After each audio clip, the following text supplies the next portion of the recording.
Paul arrived home after a busy shift and heard his child crying and his wife, Helen, yelling.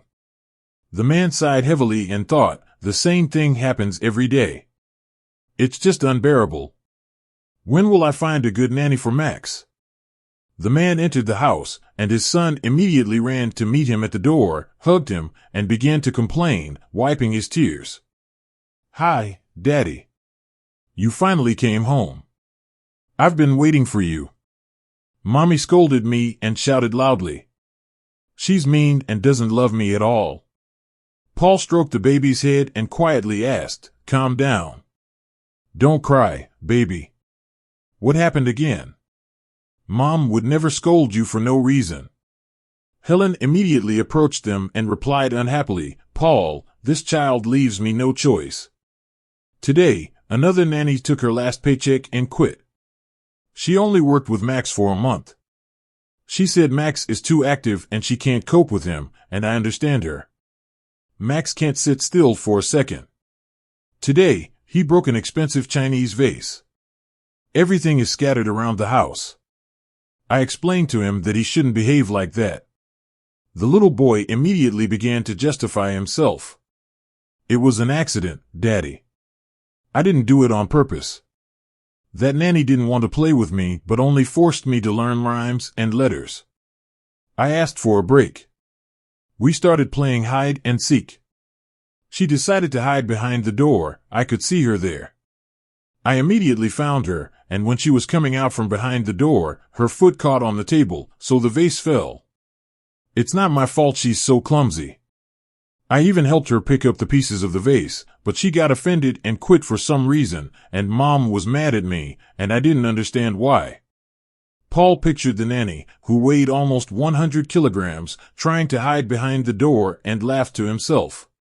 Helen looked at him incomprehensibly and said, "That's what I thought. Instead of scolding our son, you are laughing like a child. And you always do that, Paul. You're not educating Max at all. No one can cope with him." But the man only replied, "Honey, come on, stop yelling. I'm so tired today. I've performed 3 complicated surgeries, and I have a really bad headache. I don't see a problem with this. The nanny decided to quit, so we'll find a new one.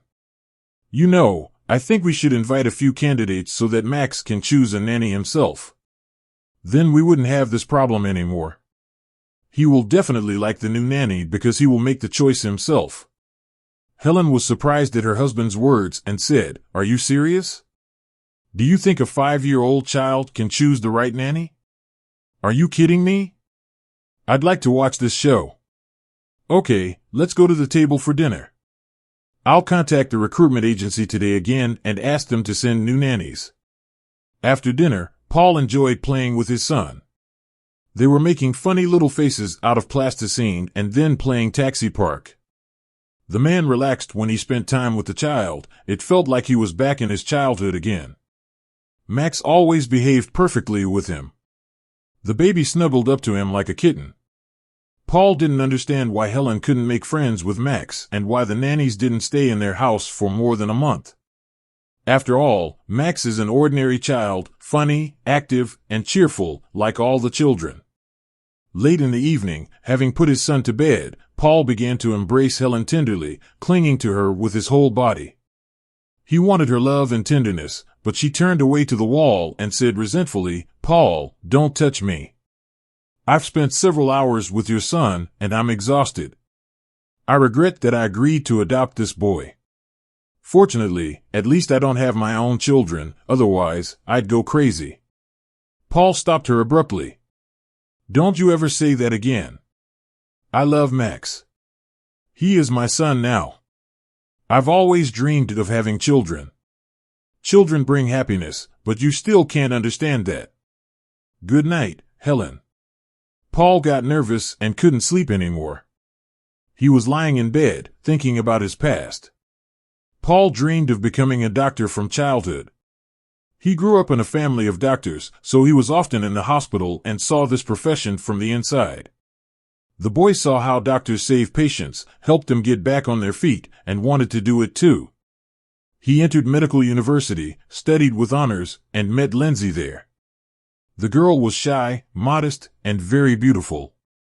She grew up in a poor family, studied to be a nurse in college, and worked part-time at the university as a lab technician. Paul immediately fell in love with her, started helping her carry heavy boards and clean up the lab, and so they began to communicate, became friends, and then started dating. They had such a sincere relationship, such tender love, that everyone who knew them had no doubt that their wedding would be very soon. Paul's parents were not happy with such a poor fiancée, but they didn't try to break them up, realizing that their son was in love and would not listen to their advice. When the wedding was already scheduled, Paul unexpectedly left for an internship in another city. There was a huge cardiac surgery center there, with the best professionals in the country. The couple couldn't say goodbye for a long time. They couldn't stop hugging each other. Lindsay looked into her fiancé's eyes and whispered, "I'll be waiting for you, Paul. Call me every day, okay?" 3 months will go by very quickly. Paul kissed his fiancée and said, "Of course, my love. As soon as I get back, we'll get married." Paul worked very hard and called Lindsay every night, but after a month, she stopped answering. Her phone was off all the time. The guy was worried and asked his mom to go and find out what happened to Lindsay. His parents promised to find out, but after a while, there was no result. The boy felt anxious. When he returned home, his parents told him the terrible news that Lindsay had gone to another city and died in a car accident.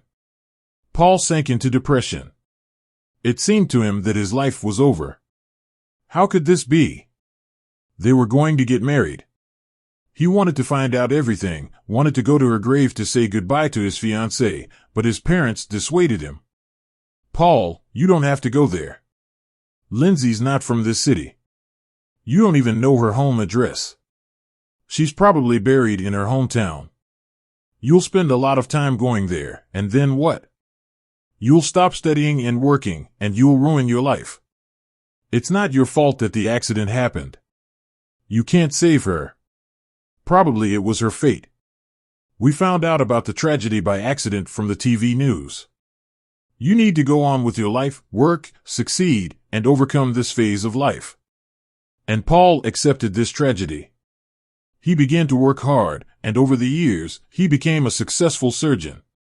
Patients came to him from other cities and even countries, but things weren't going well with his personal life.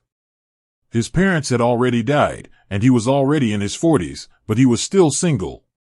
He had short-term romances, but he could not find a girl like Lindsay. She was the only one who had occupied his heart for years.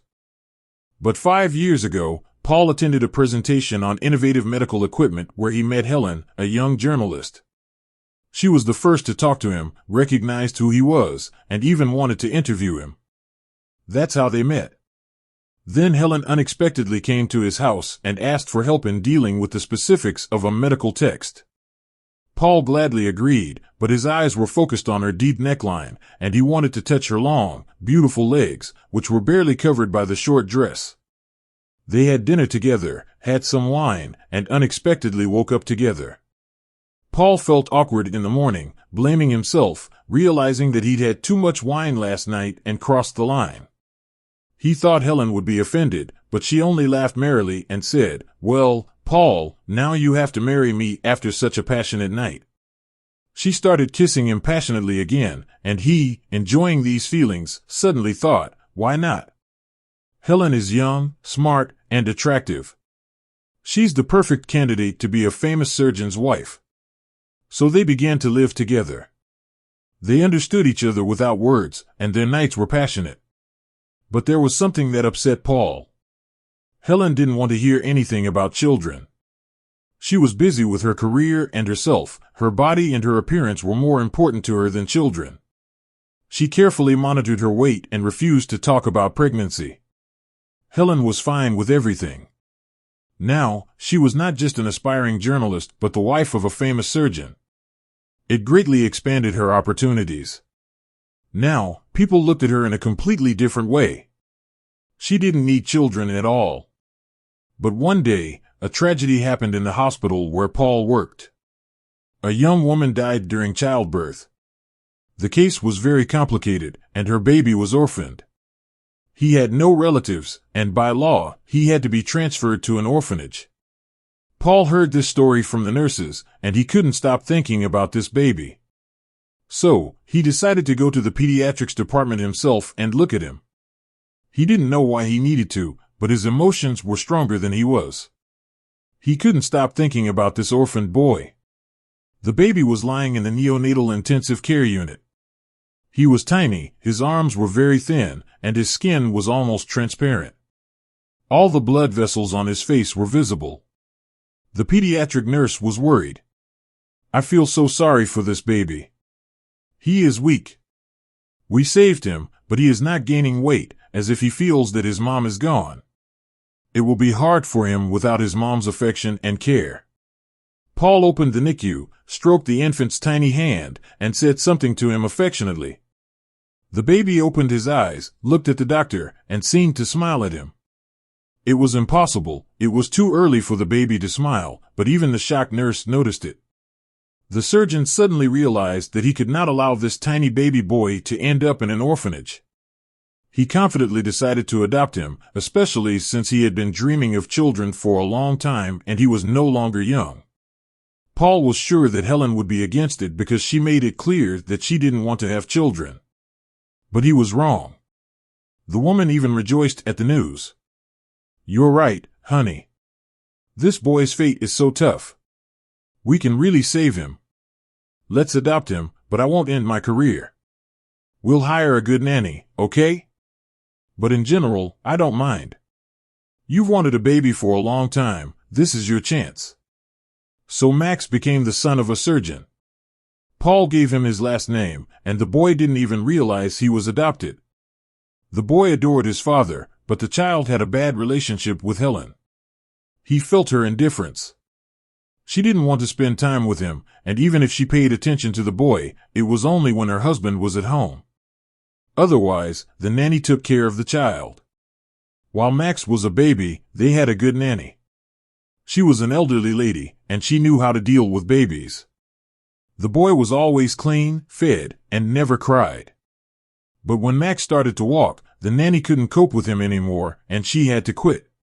Since then, the nannies changed very often, not staying long in the house. Some of them were very young girls who were focused on their smartphones and didn't care about the child, and others were elderly and clumsy women who couldn't cope with Max. So today, another nanny decided to quit. Paul couldn't quit his job because his job was the main source of income for their family, and Helen didn't even want to hear anything about quitting her job and taking care of Max. She never developed a maternal instinct. She would only occasionally take Max in her arms and cuddle him when Paul looked at them. She wanted Max to sit quietly in the corner, drawing something or playing, not bothering her. Helen even gave him a cool tablet with games on it, hoping that now the child would stop running around the house and bothering her. But Paul was against such games. He believed that playing games on the tablet slowed down the child's development. He was glad that Max was not interested in the tablet, but preferred playing in the yard, drawing, and sports.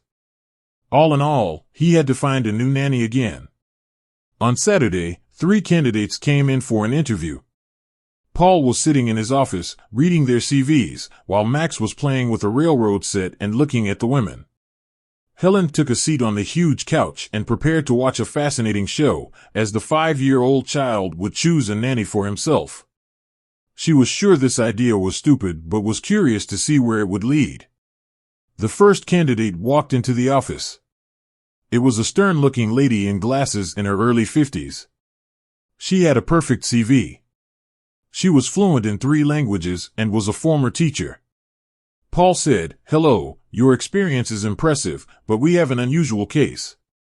I would like you to talk to my son, and if he likes you, I will hire you." The lady frowned and approached Max, but as soon as she spoke to the child, he immediately ran to his father and hid behind his back. It was clear that this nanny was not the right one for them. The second candidate also wasn't right. There was one last candidate, a nice young girl about 20 years old, who walked into the office. Paul sighed and thought to himself that she wouldn't be suitable for the job either, but to his great surprise, she immediately found a common language with the boy. The girl spoke to him tenderly and calmly, and they almost immediately began to play railroad together. The nanny was the conductor, and Max was the driver of the train. The son smiled, relaxed, and said, "Daddy, I picked a nanny. I want Lily to work for us. I promise I'll obey her." Paul exhaled and called Lily over to the table to draw up the contract. It was only now that he noticed the pendant around her neck. He turned pale, leaned back in his chair, took off his glasses, and began rubbing his eyes. The frightened girl asked, "Excuse me, is something wrong?" "Don't worry about my young age. I love children very much, and I will work diligently. Max is a good boy. I'm sure we'll make friends." The wife got nervous on the couch too. She saw her husband's strange reaction, but she got it all wrong. She thought that Paul liked this young girl, and that's why he was so confused. Paul immediately calmed down and replied, "No, it's all right. It's just a headache, probably magnetic storms. You are hired. Give me your passport, we'll draw up a contract. You can start tomorrow. Your working day starts at 8 a.m. and ends at 5 p.m. The most important thing for me is that Max is satisfied." When Lily left, Helen bombarded her husband with questions. "Honey, what's going on?" The previous nanny was a professional. She could have taught Max to speak different languages, but you turned her down and chose this inexperienced young girl. Tell me, what can she teach Max? Why did you look at her so strangely? Did you like her as a woman? Tell me the truth, I'm jealous. The man laughed, picked Helen up in his arms, and pulled her close to him. "Helen, I'm glad you were jealous, but you're wrong. Lily is an ordinary girl, there's nothing special about her. I just really had a headache, probably it was a vascular spasm. I even felt sick. I only love you, don't make things up. Max was the one who chose her. Let's keep it that way. Besides, it's better for you, the child won't bother you during the day. Isn't that what you dreamed of?" Helen pressed her plump lips together and remained silent, but still decided to be more vigilant. She didn't like this young girl, and she decided to get rid of her as soon as possible. She didn't want a competitor in the house. Paul decided to go for a walk with his son, and they went to the park. The boy was playing with other kids, rolling down the slide, climbing the rope park, and jumping on trampolines, while the man was sitting on a bench, thinking only about one thing: where did Lily get the pendant? It was definitely Lindsay's pendant. It was engraved, made of an expensive stone, and custom-made. There couldn't be a second one like it. It was the pendant he had once given to his fiancée for her birthday. The girl never took it off. It was a symbol of their love. What if Lily is his daughter? Probably not, but he needed to check it out somehow. After all, years ago, he was confused, in grief, and didn't find the strength to look for the grave of his beloved. What if she wasn't dead? Or was she pregnant when the accident happened? There were many questions in his mind, but no answers. The man decided to ask Lily about her parents and about her childhood. It had been 3 months since the girl started working at the surgeon's house. Max obeyed her, and they even became friends. But the most important thing was that Lily didn't try to be a strict educator. On the contrary, she was Max's friend. The nanny tried to understand him, didn't yell at him, and if he started to misbehave, she calmly explained to him why it was bad and why he shouldn't do that. The boy understood everything. Lily enjoyed playing ball with him in the yard, had time to play hide and seek, and learned tongue twisters. Paul was very pleased. Now his son didn't meet him in tears. On the contrary, every evening, he told him how his day was and boasted of his successes. It was obvious that the child was comfortable with his new nanny. Helen was angry, she was jealous. It seemed to her that Lily had come to their house to take her husband and son away from her.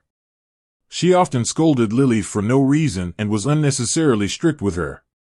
But the girl was always polite and calm. She didn't react to her silly comments and always managed not to complicate the situation. It pissed Helen off even more. She didn't know how to get rid of this nanny, and then she developed a cunning plan.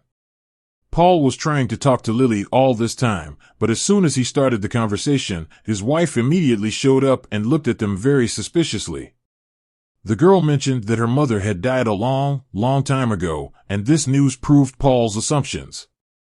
The man didn't dare to ask about the pen directly, but the more he looked closely at the new nanny, the more he became convinced that Lily looked a lot like Lindsay, the same long neck, blue eyes, and golden curls. Even the ringing, cheerful laugh reminded him of his first and strongest love. The girl felt a little embarrassed when she saw his long, intent gaze in her direction. Paul couldn't stand it and decided to check if he and Lily were related or not. The idea never left his mind. One day, he found the girl's hairpin that she had left on the table in the nursery. It had some hair on it. The man carefully removed the hair and put it in a plastic bag, deciding to make a genetic test. At that same moment, his wife entered the room. Of course, she saw it, but she didn't make a scandal this time and only looked at her husband suspiciously. He deliberately took the hairpin in his hands and said out loud, "The nanny left a hairpin on the table. We have to give it back to her tomorrow. It's a very interesting accessory. It seems simple, but it's very beautiful." The woman said resentfully, "Nothing special, a very cheap thing, just like this girl. All she thinks about is how to make you fall in love with her. Do you think I don't notice anything?" Paul could hardly contain his irritation. He hugged his wife and said, "Don't be silly, Helen. Lily has made friends with our son. No one has ever been able to do that before, not even you. What's wrong with you again? Let's not fight. Instead, let's go get some coffee, and then I'll give you a relaxing massage." His wife pretended not to be mad at her husband, but she started to hate this nanny even more. There were 1,000 thoughts in her head. What is going on? Maybe she's not just a nanny who educates him. Maybe this child isn't just an orphan but his real son. She managed to make friends with this child too quickly. I don't know what's going on, but I have to get rid of that witch, Helen decided, and started implementing her wicked plan. It was an ordinary weekday. Lily and Max took a long walk in the park. The weather was fine. Then they learned a verse, and in the afternoon, they were making animals out of plasticine, having fun. But the parents had already returned, and it was time for the nanny to go home. Helen went to her room to change her clothes, but suddenly she ran out of there and started shouting like crazy, "Paul, come here now. My jewelry box is missing. There's a lot of expensive jewelry, and my diamond earrings." The man ran out into the living room and began to calm his wife. "Honey, don't scream. Your jewelry box couldn't have gone missing. There are no thieves in our house. Maybe you put it somewhere else and forgot about it. Why panic? Let's just try to find it." Lily also came out into the hallway and asked worriedly, "I'm sorry to interrupt, but I have to go home now. Is something wrong?" Helen screamed even louder. "So, there she is, the thief. I bet this modest girl is the one who stole my jewelry. Quickly, show me your bag and pockets." Lily was shocked by such words. She felt so offended. After all, she had never stolen anything from anyone. Why was she being humiliated?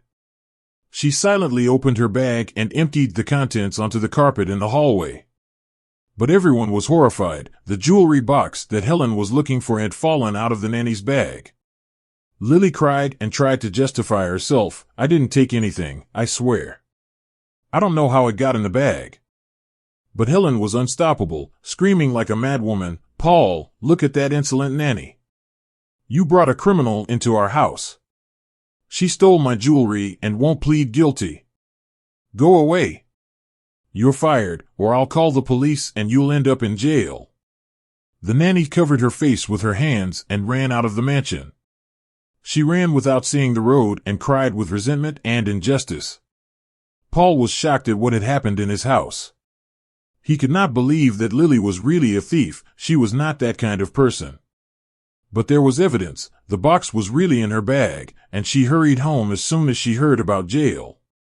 The man's first thought was to catch up with the nanny and talk about it calmly, but he stopped himself from doing so. His wife still couldn't calm down, continuing to dishonor Lily's reputation, and Paul was sitting on the couch in confusion. But little Max kept tugging on his arm, saying, "Daddy, I have a secret to tell you, it's very urgent." But the man paid no attention. "Max, dear, I have no time. Go to your room, draw, play. Adults need to solve the problem." A week later, they still hadn't found a new nanny for Max, so Paul had to take a vacation to babysit his son.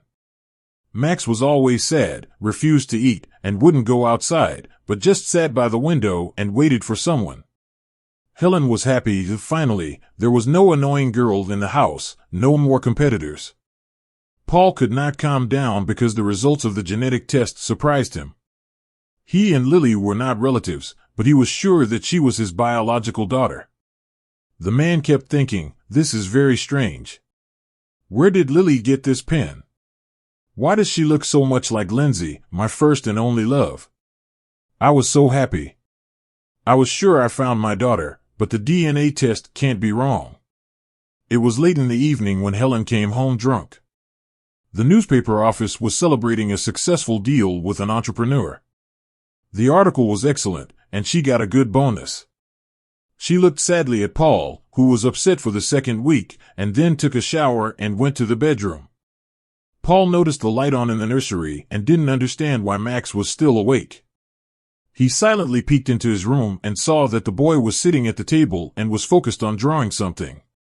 The man approached the kid, curious about what was in the drawing and why his son was still awake. There was a girl with a long braid, and dozens of arrows were hitting her. There were black clouds and thunderbolts in the sky. Paul was frightened and cautiously asked Max about it. "Max, who's that in the drawing, and why are you up so late? Did you have a nightmare?" The boy looked seriously at his father and answered, "It is Lily. She is hurt. She is not a thief. She's crying now, and I miss her a lot." Paul asked worriedly, "What makes you think she's not a thief?" "Mommy's jewelry box was in her bag. So Lily took it from the table without asking, right?" Max suddenly crumpled up the piece of paper and cried, "No, it's not true. I saw everything. Mom put the box in her bag, and then she yelled at her and kicked her out. I wanted to tell you everything right away, but you wouldn't listen to me. That's not fair. Why did Mom do that to the nanny? Lily is kind, she's nice, and I miss her very much. I don't want another nanny. Let her come back to our house, please." The child started crying loudly. It was clear that this had been bothering him all day. He couldn't accept such an injustice, and it was clear that he was telling the truth. Paul was shocked. Could Helen really do that? He decided to talk to her immediately. He hugged Max and said, "I promise I'll figure everything out. I'm sorry I didn't listen to you before. Go to sleep, everything will be okay, I promise." The little boy cheered up a little and went to sleep. Paul read him a bedtime story, and Max fell asleep. After that, the man went to the bedroom, closed the door tightly, and started an unpleasant conversation. "I know the truth. You slipped the box into Lily's bag, you accused a good person of stealing it, and you humiliated her. Immediately apologize and explain your cruel act." The wife didn't even think of apologizing. On the contrary, she started yelling, "Did Max tell you the truth?" "Yes, I did it, and I don't regret it. What did you expect? You took this young girl to our house and constantly showed her signs of attention. Do you think I should have tolerated it? I'm sick and tired of it all. First, you decided to adopt a child without asking my opinion, and then you hired a young girl. You didn't even discuss it with me. Tell me, why should I like someone else's child? Yes, Max is a nice boy, and I understand, but he's not my child. I didn't even want to have my own kids, and you're offering to raise someone else's child. I don't want to see this nanny in our house. Do you understand?" Paul didn't expect such revelations and answered his wife harshly, "So why do we live together, then? Answer me.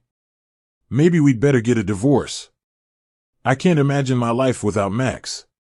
He is my child, and Lily is just a nice girl. You had no right to do that to her. I'm ashamed of what you did." Helen turned red with anger and told her husband, "Fine. I'll leave you tomorrow. Raise your adopted child yourself, and you can bring the girl back to the house if she is so wonderful. I'm a young, attractive woman. Wealthy entrepreneurs have been paying attention to me for a long time. I don't want that kind of family life. I don't want to read bedtime stories and make soup. I'm sick of it. I deserve better. I thought we'd enjoy our life, go to the resorts, to the music concerts, but you forced me to raise an orphan. Goodbye, Paul. We won't live together anymore." In the morning, Helen left, slamming the door loudly. Paul was worried that Max would suffer because of their divorce, as he considered Helen his mom. He tried to explain to Max that his mom was going to another country on a business trip for a long time because she had a special job. The couple divorced without problems because they had no children together and they did not have to divide their property. Everything had been purchased before the marriage. Paul decided to find Lily and apologize, and at the same time ask about her pendant, but it was not that easy. The recruitment agency told him that she had quit after the scandal. It turned out that Helen had called the agency and told them that Lily had stolen her jewelry. A girl with such a reputation would definitely not be able to continue working as a nanny. Paul clutched his head and started explaining everything to the manager. "I'm so sorry. It was my wife who put the box in her bag and accused the nanny. She was jealous of her for some reason. The girl didn't steal anything. I'm so ashamed. I beg you, give me her home address. I need to talk to her and apologize, and my son misses Lily and he wants her back in the family. I realize that you don't have to give me her address, but please help me. It's not the girl's fault. I have to apologize." The manager turned out to be a smart woman and was happy to get this phone call. "I'm glad that we figured everything out.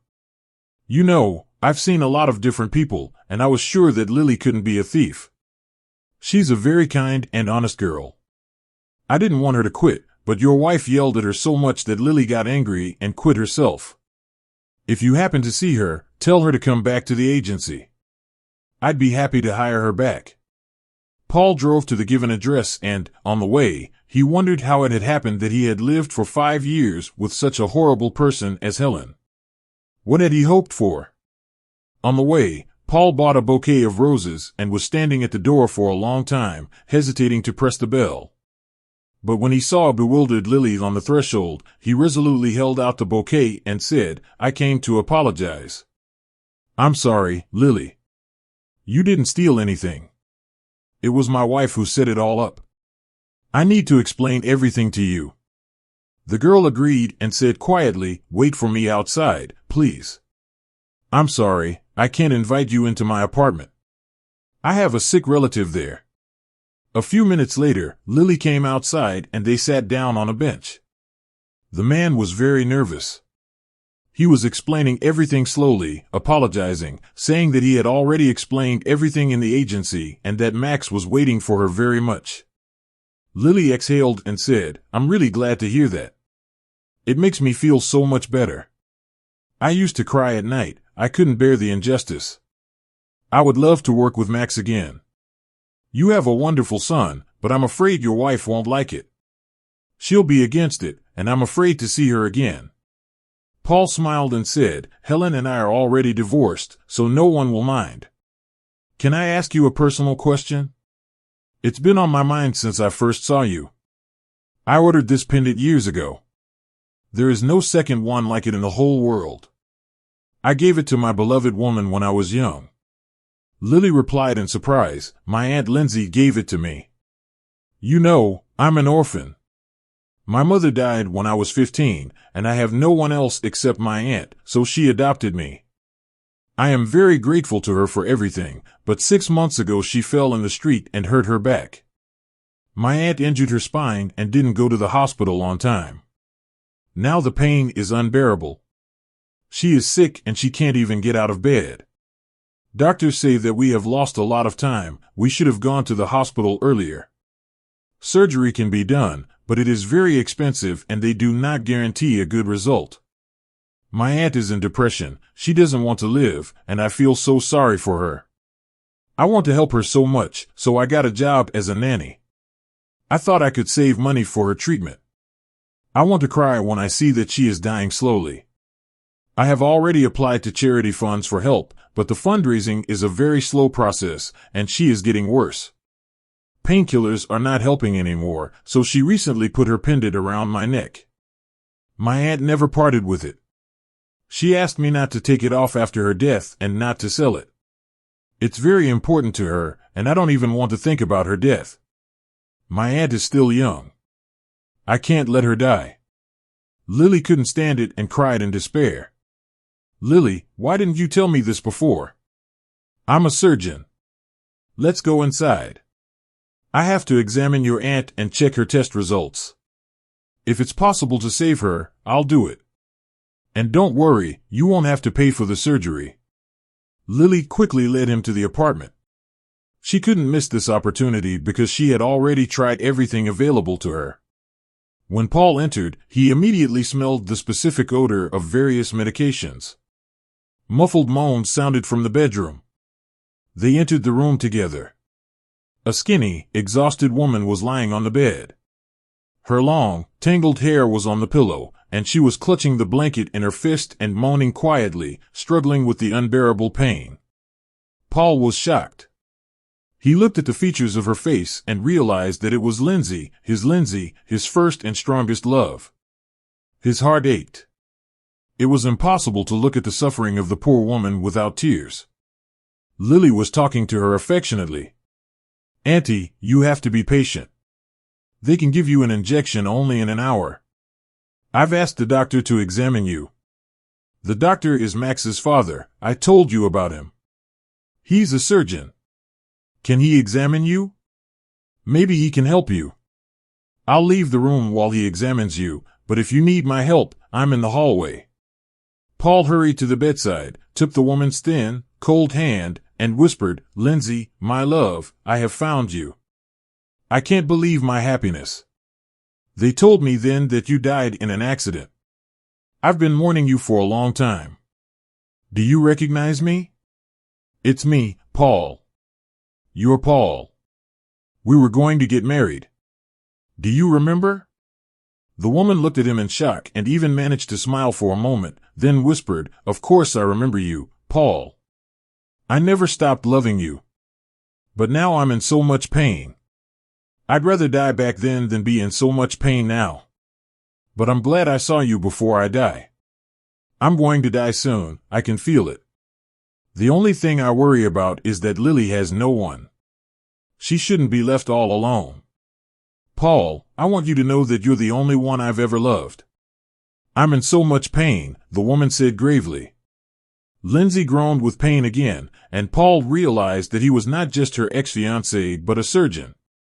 He began to examine her, then filled a prescription and sent Lily to the drugstore, giving her money for the medicine. Who prescribed her this medicine? It's only making her feel worse. Lily, hurry up, go to the drugstore and get the right medicine. It should help, and I'll check all the tests. He examined everything, frowned for a long time, silently stroked Lindsay's arm, and then said decisively, Lindsay, it's too early for you to think about death. I don't want to hear anything about it anymore. The situation is very difficult, but we will fight for your health. I will perform the surgery, and I will make sure you don't suffer any pain. Lindsay, I still love you. Trust me, we have everything ahead of us. I beg you, trust me. Tears were streaming down the woman's face. She looked at Paul, and hope appeared in her eyes. She whispered with dry lips, I trust you, Paul. I trust you. The man immediately called the head of the department and scheduled an urgent operation. They had lost a lot of time and had to hurry while Lindsay was still able to feel pain. The surgeon was focused and told Lily what to do. The girl packed all the medical certificates, documents, and some clothes. She prayed and cried, worrying about how the operation would go.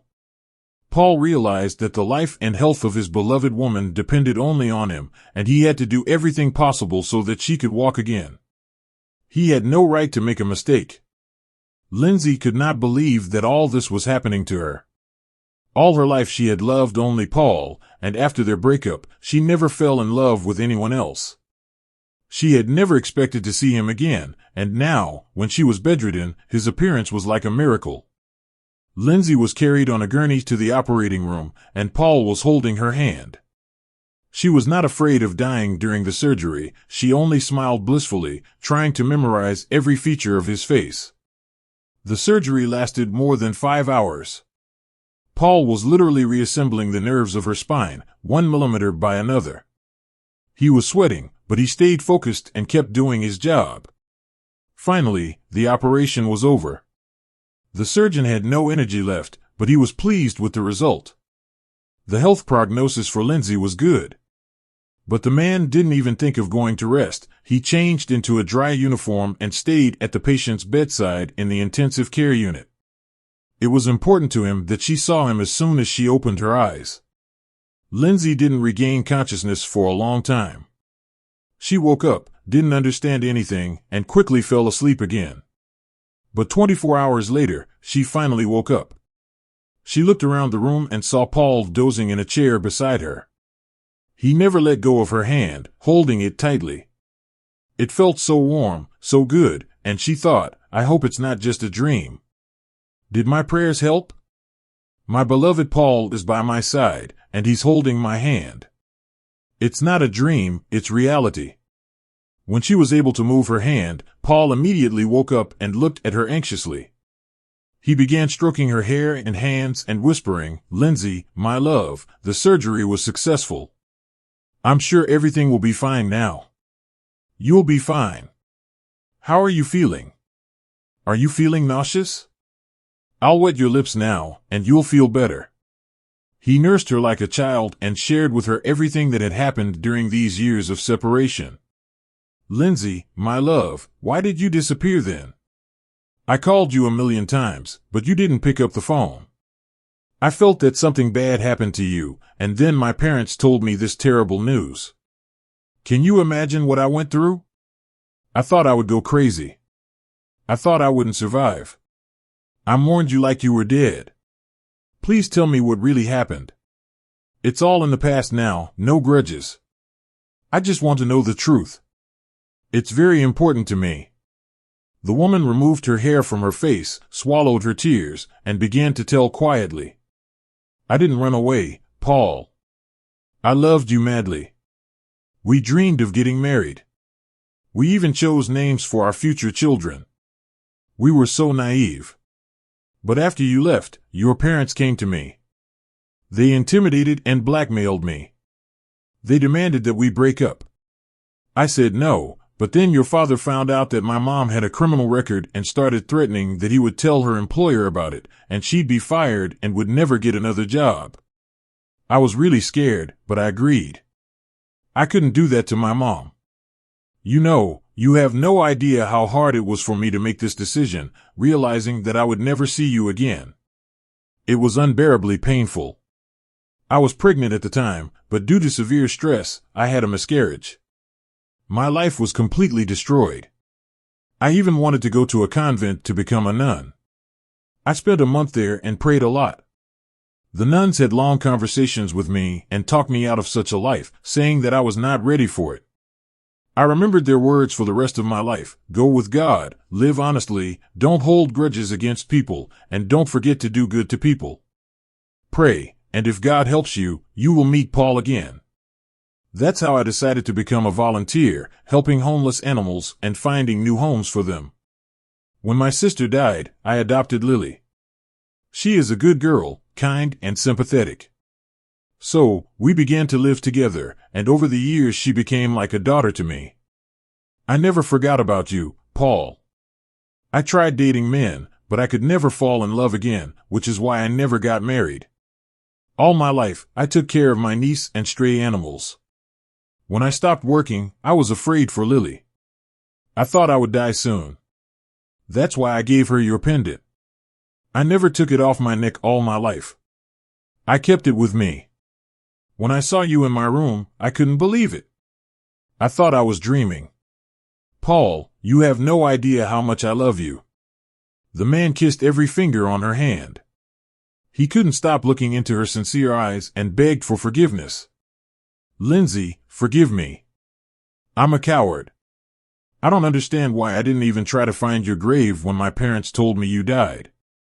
I should have found out what really happened to you. I'm sure I would have found you then, but I decided to stay at home like a coward. My dear sweetheart, you suffered so much while we were apart. I studied, worked, became a chief surgeon in our city, finished my dissertation, got married, and recently divorced. I adopted a child, and now I'm raising him alone. I suffered all my life trying to find a woman like you, but I couldn't. There was passion, love, and romance in my life, but there was no love. I will never let you go now. I want you to become a healthy and happy woman again, as before. I'll do anything to make that happen. You know, sweetheart, I think it's no accident that you and I met again." He told Lindsay everything about his quarrels with his wife, about the genetic test, and about the pendant that had helped him find her. "Well," Lindsay said in surprise. After a while, the woman began to recover. Lindsay had a long rehabilitation ahead of her, and finally, she managed to get back on her feet. She was still working on crutches, but she was happy about it anyway. Paul was by her side all the time, and Lily helped him with Max. She was his babysitter just like before. Paul and Lindsay moved into the mansion and began living together, raising Max. The boy quickly made friends with the woman. He loved him and cared for him. Lily also lived with them. She met a nice guy when she visited her aunt in the hospital. Her fiancé worked as a nurse. He was a kind and sincere guy. Lindsay was happy for her niece. She saw that the guy sincerely loved Lily, and the girl's smile never faded from her face. Paul and Lindsay lived together as if there were no years of separation between them. A woman looked better and younger when she was with a loving man. Her face glowed with blush and her eyes glowed with love, as in her youth. Now, Lindsay knew for sure that it was possible to start a new life even in your 40s. She enjoyed the nights of pleasure when her lover whispered words of love in her ear and hugged her so tightly as if she was the most precious treasure in his life. The woman devoted all her free time to Max, playing with the boy and having fun. Her longtime dream had come true. She had become a mom. Max didn't think about Helen anymore because he was enveloped in the care of Lindsay, Lily, and Daddy. Now, there was no yelling or scandals in their family, but always laughter and fun. Lindsay turned out to be a great housewife. She made delicious soups and pastries, and Paul always hurried home after work, knowing that she loved and waited for him there. Lindsay continued to be involved in charity work, and now she was looking for new homes for cats and dogs together with Max. At the same time, she was teaching the little boy to love and help animals. The boy brought home an abandoned, sick cat and persuaded his father to keep that cat at home. They nursed him together, fed him, and bought him vitamins and medicines. Soon, he turned into a beautiful cat with long, shiny fur, and he was very grateful to his new family for saving him. A year later, Max went to school. Lindsay and Paul walked him to school, holding his hands, and they looked like a real family and were very proud of their son. But one day, when the family was having dinner, the doorbell rang, and Paul went to open the door. He was surprised to see Helen on the doorstep. She hadn't changed at all. She was wearing a gorgeous dress, high heels, and bright lipstick, and she had the same piercing gaze. The man frowned and said, "Hello. I can't say I'm glad to see you. Why did you come? Don't tell me you missed me. I wouldn't believe you anyway." Helen pretended to smile sincerely and replied, "Honestly, I didn't think our meeting would be like this. I really missed you, my love, and I missed our son, Max. I also wanted to ask you for some money, just a few thousand. I failed to be a popular journalist in the big city. Here, your friends offered me to do the best reporting, but there, I'm just a nobody. A young guy ran away from me as soon as I ran out of money. So, would you be willing to help me?" Paul was shocked at such brazenness and answered sharply, I won't give you any money, not a dime. You are no longer part of my life. Now I have a strong, real family, and I am happy. I wish you to create a family too. We broke up long ago, and now we're just strangers to each other. You said you were bored with me and you don't like kids, right? I'm sorry, Helen. I won't invite you into the house. There's no need for that. Goodbye. The woman squinted her eyes, pressed her lips together, and said, looking at him, what if I tell Max that he's adopted? Do you think he'd be upset? He thinks you're his real father. So, are you going to give me the money? Think twice, Paul. The man got angry and shouted, are you trying to blackmail me? Go away, it's disgusting. The woman grinned and left, saying, Paul, I think you're going to regret this. When Max went to bed, Paul told Lindsay and Lily about everything, deeply worried about the boy. Do you think Helen will tell Max the truth? I'm so scared because he's still a little boy, and I don't know how he'll take the news. I'm afraid of traumatizing his childish mental health. Lindsay thought for a moment, but then answered, Paul, we can't hide this from our son for the rest of his life. It's not right. If Helen doesn't tell him the truth, other people will. The sooner Max knows the truth, the easier he'll accept it. When we tell him the truth, we no longer have to be afraid of blackmailers. Lily suddenly suggested, can I try to explain it to him myself the next time we play? I hope I'll be able to do that. After all, I'm studying to be a psychologist, and I know that children perceive everything differently than adults. We don't need to tell them everything all at once. We need to explain it to them little by little. You know, Paul agreed, even though he was very worried. But there was no other way out, otherwise, Helen would realize she could manipulate him and would demand money all the time. Lily fulfilled her promise. She had a long conversation with the boy, then they drew something together, and an hour later, the boy climbed on his father's lap, cuddled up to him, and said calmly, You are my daddy anyway. You are the most dear, and I love you very much. Paul could not hold back his emotions. Tears flowed from his eyes, and he felt so much warmth in his heart. He had his son and answered, looking into his eyes, You are my beloved and dear son, and I will never betray you. I will always be by your side, no matter what. Do you understand, Max? The boy nodded and clung tighter to his father. They had long ago become a real family, not by blood but by destiny. Helen still decided to take revenge on her ex-husband and met their family when they were working with Max in the park after school. The boy was laughing merrily. Paul was playing with him, and Lindsay was looking at her boys with a smile. Then Helen walked up to them and clapped her hands together. What a model family! Dad, Mom, and son. Hi, Max, do you remember me? You called me Mom a year ago, didn't you? Did you know that your dad is not your real dad? You're adopted. You are not his son. You are just a stranger. They are not your real parents. They don't need you. Paul clenched his fists with anger and wanted to defend his son, but Max was ahead of him and answered calmly, I know that my biological mom died and my dad adopted me. He is the dearest person to me, and he loves me. And so does Lindsay. And you're mean. You never loved me. Go away. Paul smiled, took his son in his arms, and whispered, I knew my son was the smartest boy. I'm proud of you, Max.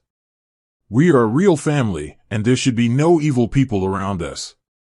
So shall we go home for lunch? Max took Daddy and Lindsay by their hands, and the three of them walked home. Helen was standing there, humiliated and angry at the child. Her plan had failed, she got no money and was left with nothing, lonely and pathetic. Paul has changed so much. He's calm, confident, and he really loves this woman.